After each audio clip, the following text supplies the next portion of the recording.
Even though it's a 0-0, great result at the end on the penalties and through to the next round of the Welsh Cup, Chris. You can't be any better than that, can it? No, really proud of the performance.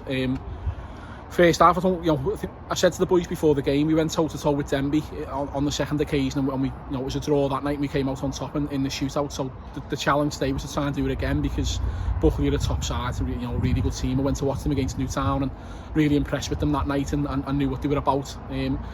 So first half, I was really happy with the performance, because we were really solid and grew into the game, which we had to be.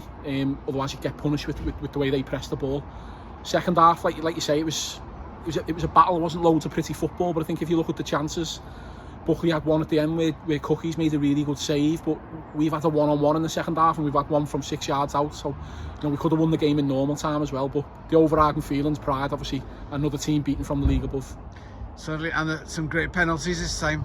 We didn't have 21 or 26 or 126 like last time. No, I mean, Cookies played for me before at Preston, and he was always known as a top penalty saver, and obviously he made a great save here for Conwy Borough last season as well from a penalty, so he's a good shot stopper. Obviously he gets the right way for the first two, made 2 good saves, and yeah, like you say, 4 perfect penalties from our lads. Do we ask the question, would we expect like in the next round? Do we ask that question? As ever, just take it as it comes. Hopefully a home draw for everyone. I've got to say, the support again today, it's building and building. They're obviously getting behind us every single week, and we take that forward into Tuesday now, and try and go on from there.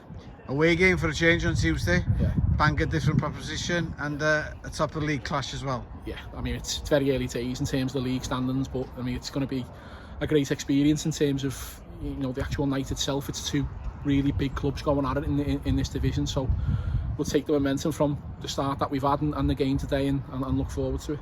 Diolch yn fawr, Chris. Ciao, Dill.